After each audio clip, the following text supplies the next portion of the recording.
Matthew chapter 17. When they had come to Capernaum, those who received the temple tax came to Peter and said, "Does your teacher not pay the temple tax?" He said, "Yes." When he had come into the house, Jesus anticipated him, saying, "What do you think, Simon? From whom did the king of the earth take customs or taxes from? Their sons or from strangers?" Peter said to him, "From strangers." Jesus said to him, "Then the sons are free." Now, this is a really kind of a strange story. And something happened to my daughter, and she was telling me about it, and then a couple of days later, I stumbled onto this story. Now, I've heard it before. I've read it before, I'm sure. But somehow it stood out to me. But before we can get to the one part, the last part, we have to kind of go through the first part and kind of help us to understand what's going on here. Now, there was a temple tax that was established. It was established all the way back in the Old Testament.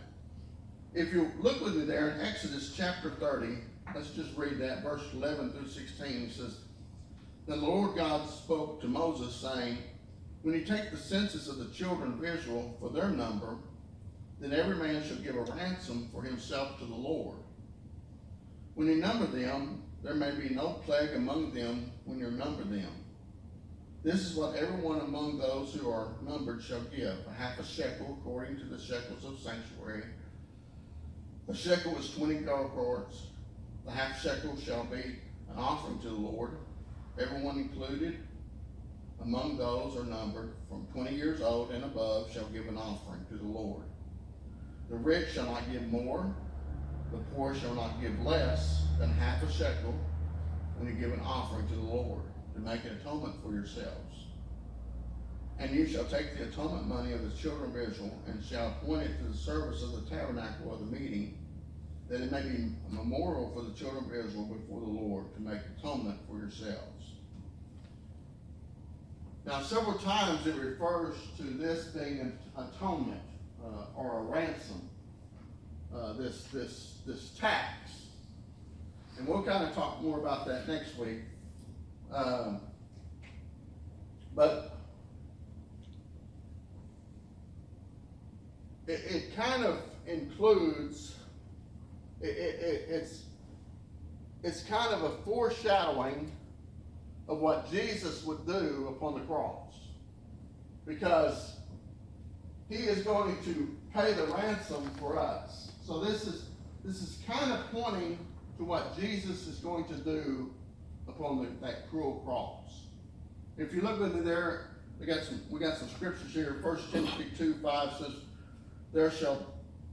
"For there is one God and one mediator between God and man, the man Christ Jesus, who gave himself a ransom for all, to be testified in the due time."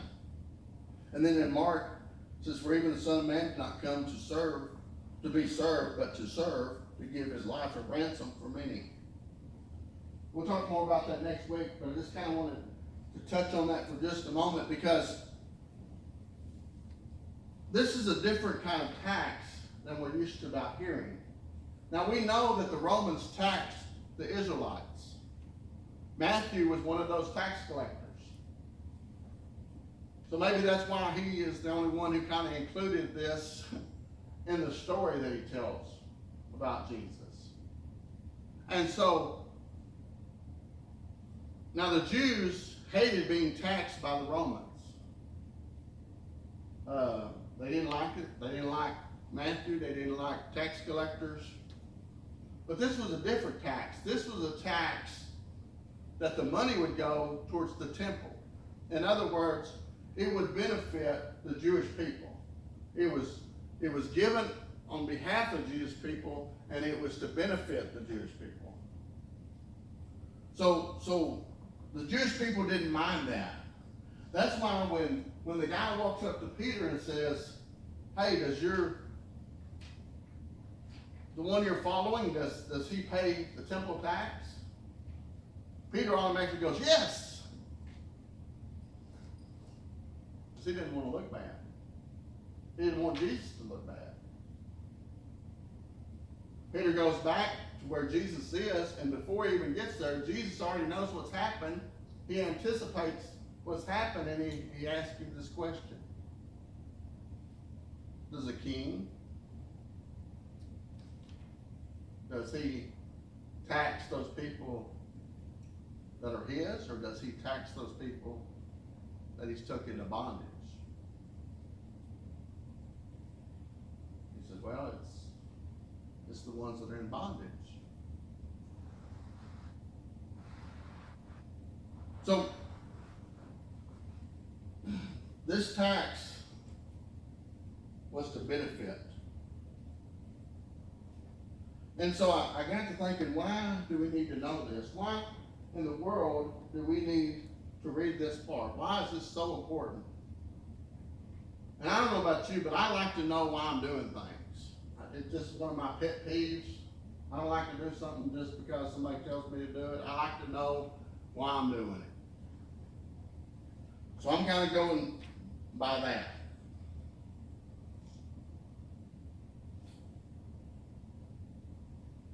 I would be amiss if I didn't put these two together, this tithe that we give and this tax we give, or that Jewish people gave. Because the Jewish people gave a tax. Now, in the Old Testament, the tax was when they took a number of people, they started counting them, when they took a census of people, that's when they taxed them. But things must have changed during the years, because we don't read about any census during this time period of Jesus, except for, of course, when he was born, and that was not from the Jewish people, that was from Rome. Now,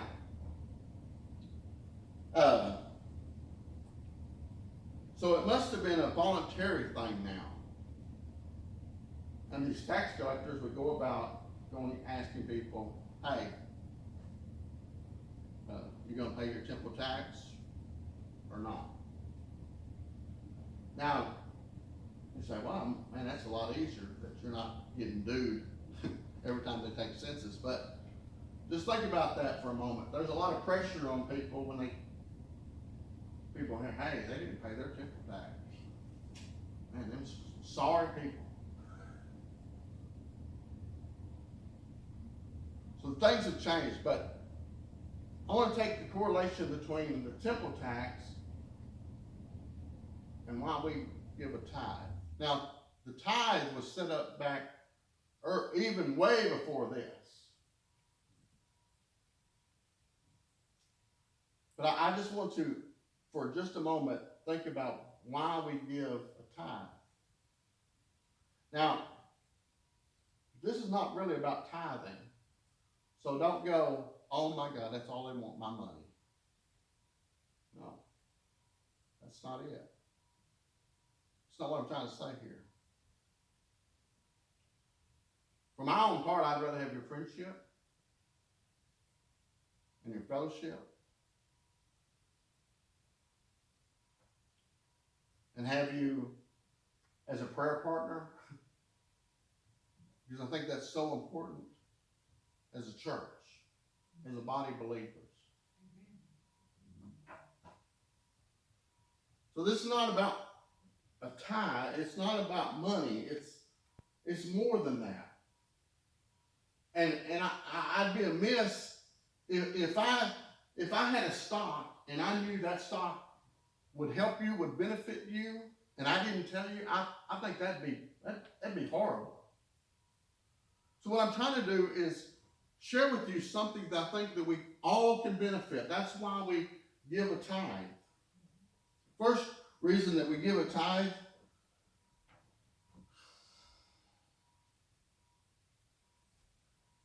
is to give to missionaries.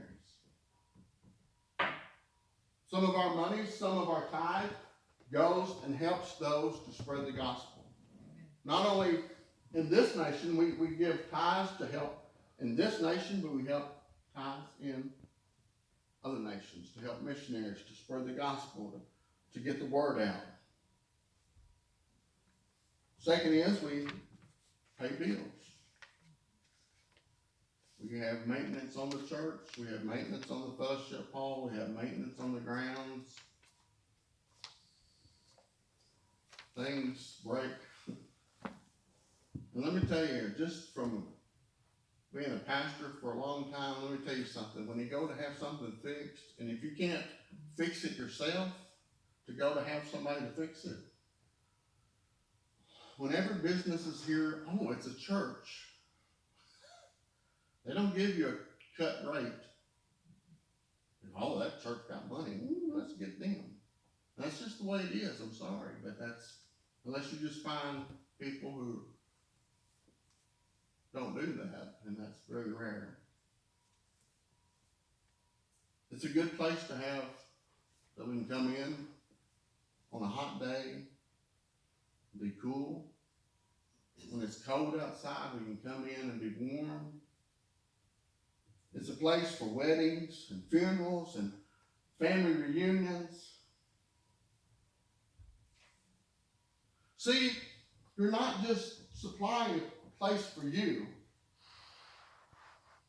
You're not just giving your tithe just to help you. It's going to benefit to you. Yes, it is. I truly believe that. But it's also benefiting others. You're giving on behalf of others.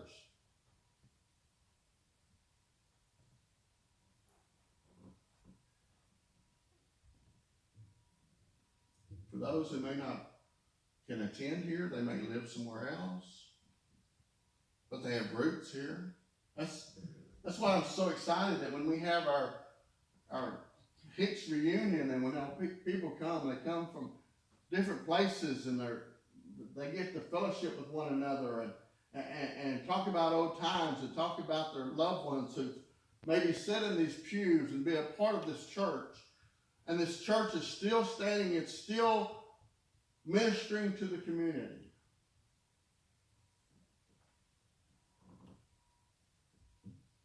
That's why you're not only sacrificing for yourself, but you're sacrificing for the benefit of others.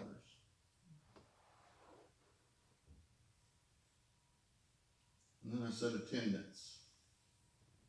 See, it's more than just giving our tithes, it's attendance. Attendance is so important because once a week we get together and hear what's going on in other people's lives, what they're going through, what they're struggling with, what maybe somebody they care about and somebody they love that are going through stuff, and we get to hear about them, and we get to pray as a group, as individuals, but as a group praying for this situation. That is so important. It is important for us. I want that for myself. I want that for you. I want to make sure that we're lifting those ones you care about, whether it's yourself or whether it's your family or whether it's a friend, whether it's a co-worker, whoever it may be, that we're lifting them up to God. It's such a privilege. It's such an honor that we get to do that. And then thirdly, of course, we give, pay the preacher.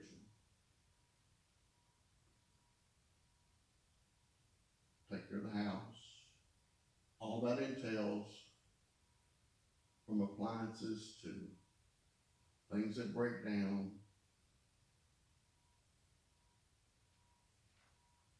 You say, well, but why do we do it?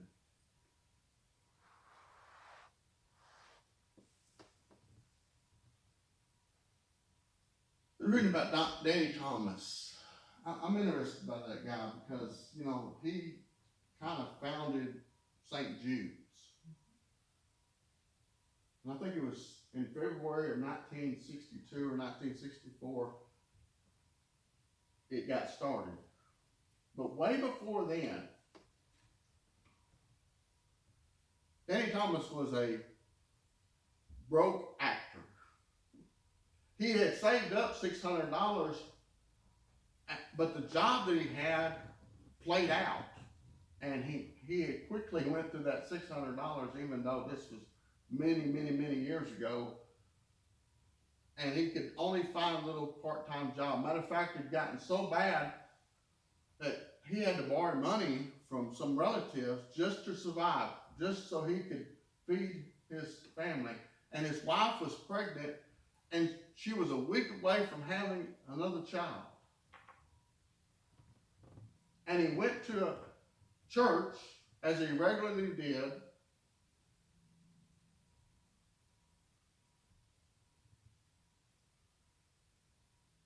and they passed the offering, and he gave his dollar just like he always did. But then the minister preached a sermon, a very powerful sermon, a sermon that so touched him, and so touched the congregation, and so touched the minister. It was about helping others. It was about reaching out and touching others and ministering to their needs. And so the preacher felt compelled one more time to pass the offering, and he did. Now, Danny Thomas only came to church with $7.84 in his pocket. He had already given $1. But by his own admission, he said, I just got carried away. And he put the other $6 in the offering.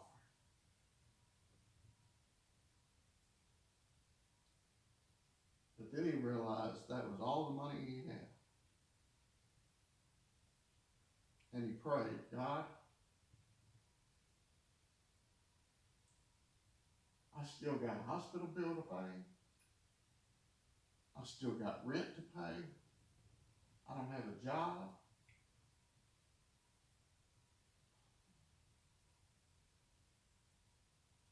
But I'm depending on you.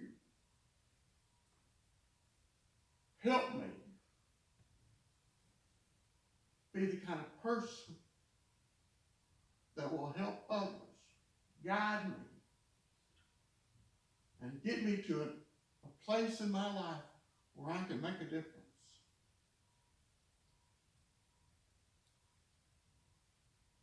He went home. The next day, the phone rang. It was a job offer for a commercial. $75. 10 times what he gave in the offering. He made a promise to God. God, I will keep my promise to help others. And that's what he did. He made sure that St. Jude's was a place that no parent would be billed. No one would be turned away, no matter what their color, religion, creed. Every child would find help.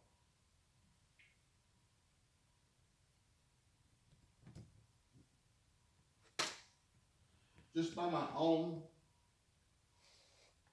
experiences, you cannot outgive God. You can't. And God pays dividends. Sometimes it's money, sometimes it's blessings, sometimes it's health, sometimes it's joy. I just can't tell you how God's going to repay you, but I'm just telling you, take the opportunity that God sets before you and say yes. This is not about money. This is more than that. It's just sometimes it's just helping somebody. Sometimes it's just reaching in your pocket and saying, look, I know you're struggling. Here. Sometimes it's just listening to somebody. Sometimes it's just being there for somebody. Sometimes it's a phone call. Sometimes it's a note in the mail. Sometimes it's different things. But God can take that and He can use it and He can change somebody's life. That's what I'm talking about here. I'm talking about letting God use you in any way He can. The only way that you can let God guide you is you give Him your feet.